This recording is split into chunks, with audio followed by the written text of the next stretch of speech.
नमस्कार दर्शक बंधु, चलते जानिबा केउ घरोई उपाय करने द्वारा मूषा माने सबुदिन पाई घर छाड़ी पलाइबे।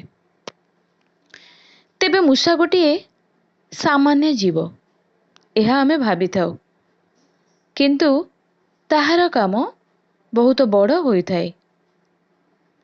गोटे छोट मूषाटीए घरे पशिगले आमको केते बड़ चिंता से दिए ताहा कळना बाहारे। आज आपणकर दरकारी खाता बही काटी कुटुकुटा कलानी तो काली आपणकर फर्निचर जिनिस सब काटी नष्ट कलानी। बेले बेले तो टंका मध्य काटी देई थाए। आउ आलमारी रे जदि पसी जाए तेबे आपणकर कपड़ा मध्य काटी पकाए। तेणु आपणकर एही चिंता को दूर करिबो आमे जणाइबाकू जाउथिबा घरोई उपाय, जहा द्वारा आपण मूषा को घर बाहर करि परिबे।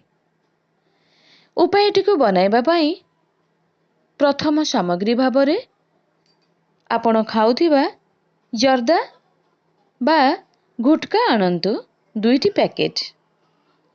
यह आम स्वास्थ्य पई जेमिति क्षतिकारक होई थाए सेही भली मूषा मानक पई मध्य क्षतिकारक होई थाए।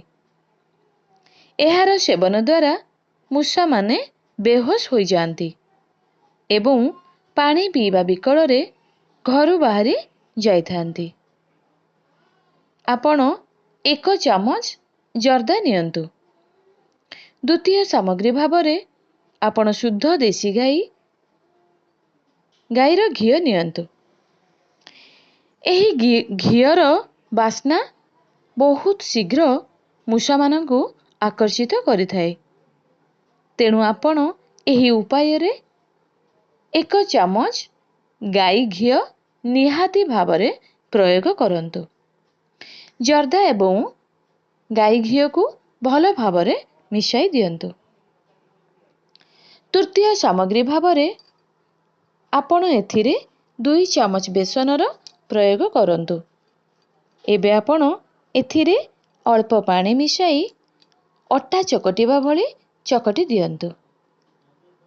चकटा को आपण टाण करिबेनी, अल्प नरम रखिबे।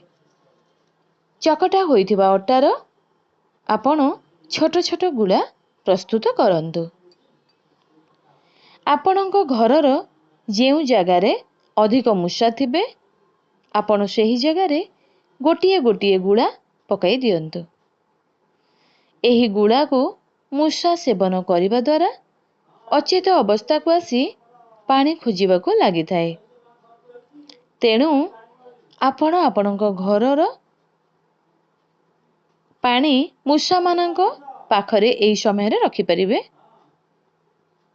नहीं, नचेत मूषा घरु पानी पीवा द्वारा आ बाहर को जीव नहीं। जदि मूषा घरु पानी न पाए तेबे पानी खोजिबा विकल रे मूषा आपणको घर बाहर को चली जाए, जहा फल रे आउ केबे मध्य मूषा आपणको घर को आसीबार साहस करि न थाए।